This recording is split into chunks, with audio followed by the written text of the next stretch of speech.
Santiago here with the Fighting News. I've got two-time world champion Maureen Shea. Maureen Shea, how are you today? I'm great. Enjoying these MMA fights and happy to be here with you beautiful ladies.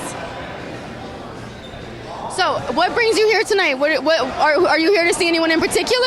Actually, Yuli, we did an interview with Yuli. As you know, I have a podcast called The Canvas Podcast, and I'm a big supporter of MMA. I train with a lot of MMA fighters, Tricia Cicero, Jessica Aguilar. So for me, it's combat sports, and it's important to support other athletes in my combat sports, male or female. So I'm here supporting Yuli. I'm here with Jake Bostwick, who's a training partner of mine, also boxer, MMA fighter. So, and it's nice to just be around the environment. Amazing. It's so great to have you here. Hello. So out of all the fights that you've seen tonight, what sticks out most to you tonight so far? Probably that last fight that just went on. I don't know the guy's name, but that was pretty impressive. I mean, he was getting it handed to him. And that's the thing about MMA. I think that's so amazing is that it can switch in a second. It's the same thing with boxing, but with MMA, there's a little bit more technique and with the ground game. Now that I understand it, I can really appreciate the arts, the different arts, each individually, respectfully, and understand it now. But it's good to have teammates that are MMA fighters that can explain it to me too when I understand. But I'm getting it. I'm not going to do it. I'll never do it.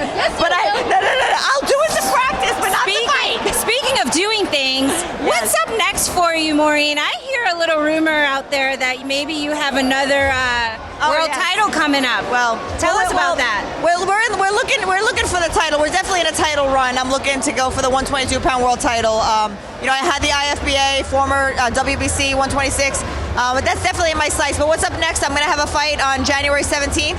And I'm actually here with Blake Davis also. He's promoting a boxer and a promoter. And he's putting on the show. And he's giving me an opportunity. And I really like him, for a number of reasons. I like him as a fighter. And I like what he's trying to do with the business. And I've done it myself with promoting a show. So I give him a lot of credit. Yeah. I give him a lot of credit for what he's trying to do. And also be in the fight and fight. Right. So it's going to be a great show. And I'm glad to partner with him and be able to promote and, give the South Florida some big entertainment. We're so looking forward to seeing what you bring in January. You said it was January 17th? January 17th, and expect a little salsa theme because I'm a salsera. Woo!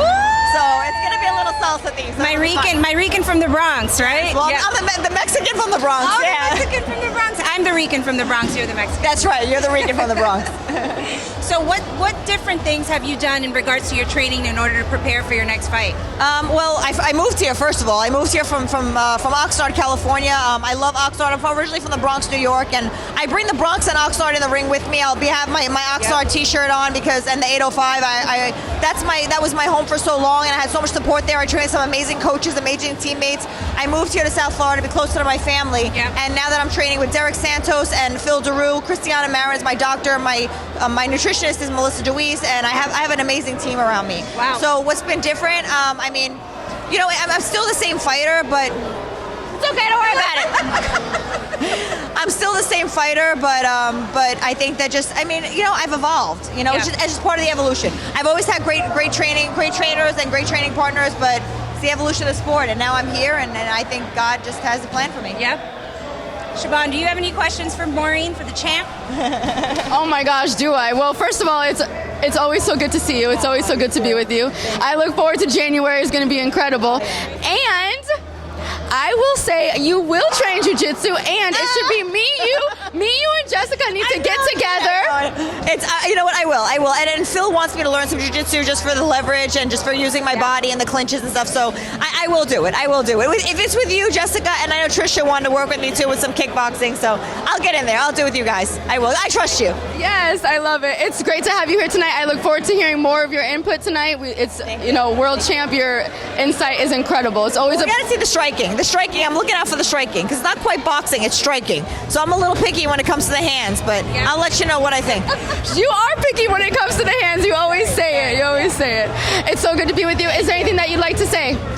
No, this is great. My first interview with the Fighting News, and it's an honor to have you two amazing ladies interviewing me. I'm very honored, and thank you for the support. Thank you to all my fans in South Florida. Thank you, Matt Betalil, for being Matt Betalil, because you're great.